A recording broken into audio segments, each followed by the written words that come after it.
JEE mains के इस question में तीन इक्वेशंस दी गई हैं और बोला गया है कि which of the following is not correct. बात किसकी की गई है? इनफाइनाइट सॉल्यूशन की गई है, यूनिक सॉल्यूशन की गई है और इनकंसिस्टेंट। इनकंसिस्टेंट का मतलब होता है नो सॉल्यूशन।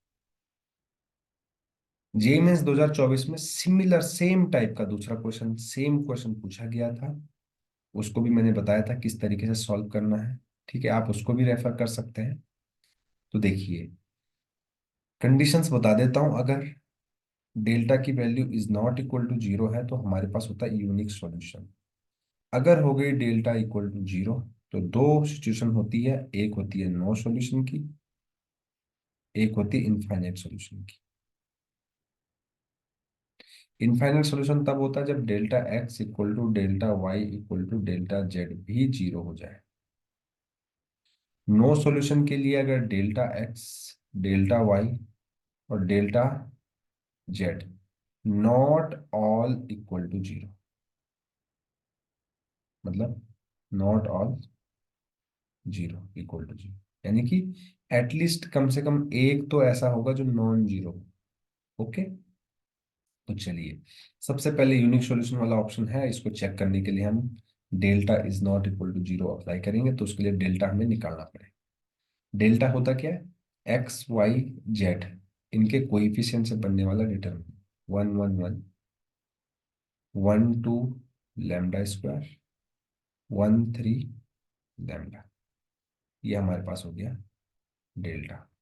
अब आप बोलेंगे sir what is the delta X? Delta x कुछ नहीं होता है, ये होता है एक्स के कोइफिशिएंट, ये होता है वाई के कोइफिशिएंट, ये होता है जेड के कोइफिशिएंट।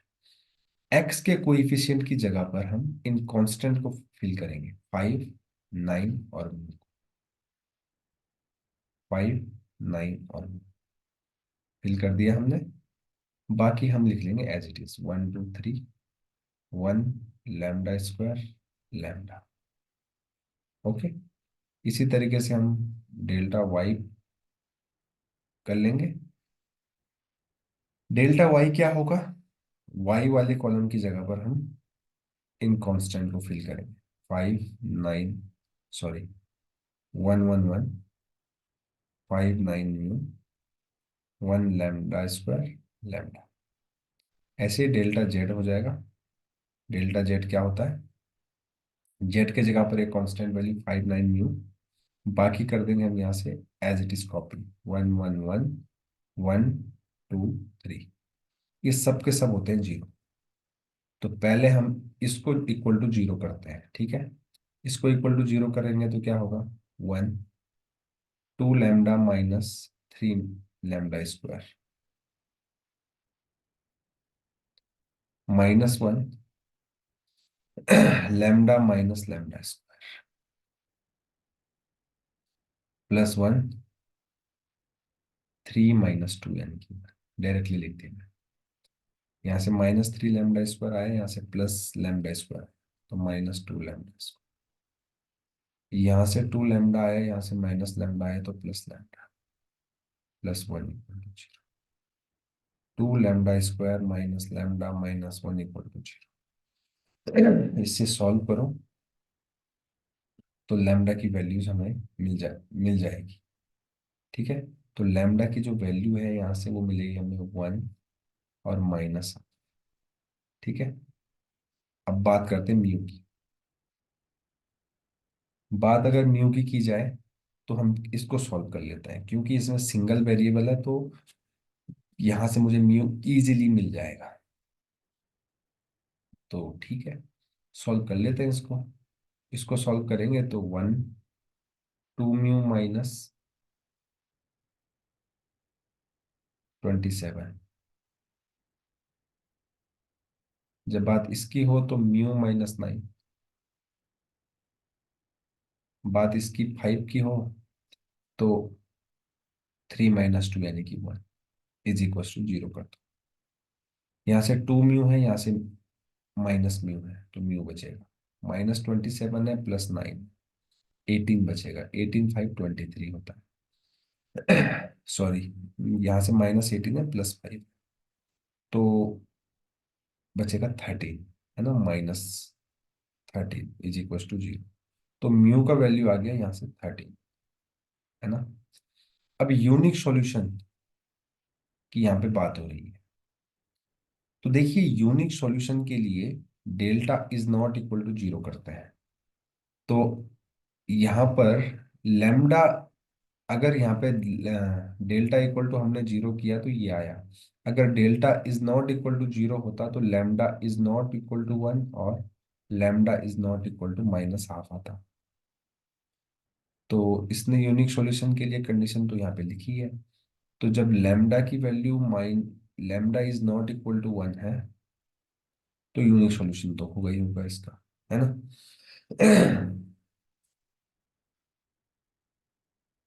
अब यहाँ पर system is consistent, mu equal to 13।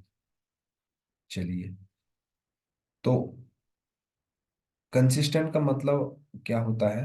Consistent का मतलब होता है कि एटलीस्ट यूनिक सॉल्यूशन हो जाए या फिर इनफाइनाइट मैनी सॉल्यूशन हो जाए, दोनों में से कुछ भी हो जाए तो उसको हम कंसिस्टेंट ही बोलेंगे। ठीक है।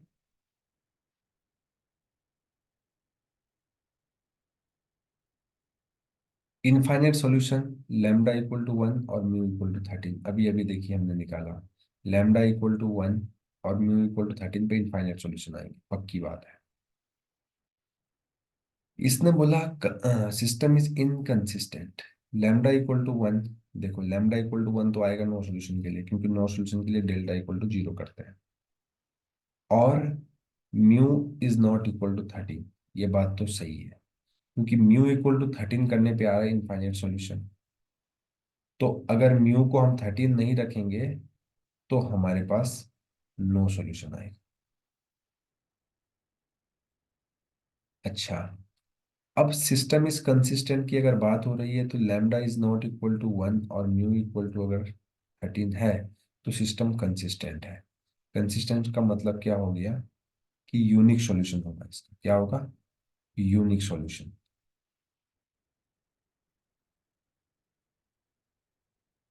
इसका क्या हो जाएगा? यूनिक सॉल्यूशन हो जाएगा। Lambda is not equal to one में यूनिक सॉल्यूशन हो रहा है, ठीक है ना। अब ये बोल रहा सिस्टम है यूनिक सॉल्यूशन अगर दिस हो जाए, तो यहाँ पर एक प्रॉब्लम है। प्रॉब्लम क्या है कि lambda is not equal to one पे ही, अगर lambda is not equal to one है तो आपके पास हो रहा है यूनिक सॉल्यूशन। अब इसने कंडीशन क्या लगा दी कि म्यू भी नहीं होना चाहिए, mu is not equal to 13 होना चाहिए। लेकिन अगर म्यू इक्वल टू 13 हो भी जाए, लेट से अगर ये हो जाए, तो भी यूनिक सॉल्यूशन होगा ही होगा। अगर म्यू, मतलब म्यू का कोई फर्क नहीं पड़ता यूनिक सॉल्यूशन पे, बट इसने बोल दिया कि म्यू की वैल्यू 13 नहीं होनी चाहिए, तो ये तो गलत बात है। क्योंकि म्यू इक्वल टू 13 अगर होगा और अगर lambda is not equal to one होगा तो भी नो सॉल्यूशन, तो भी यूनिक सॉल्यूशन होगा ही होगा। तो यानी कि इसने इस पॉसिबिलिटी को कर दिया खत्म। तो यूनिक सॉल्यूशन की ये वाली जो आंसर है ये नॉट करेक्ट हो जाए, ठीक है ना। तो इस फोर्थ ऑप्शन का इस क्वेश्चन का ये यही आंसर होगा, फोर्थ ऑप्शन। अगर आपको सॉल्यूशन अच्छा लगे तो प्लीज चैनल को लाइक शेयर और सब्सक्राइब करना बिल्कुल ना भूलें। Thank you very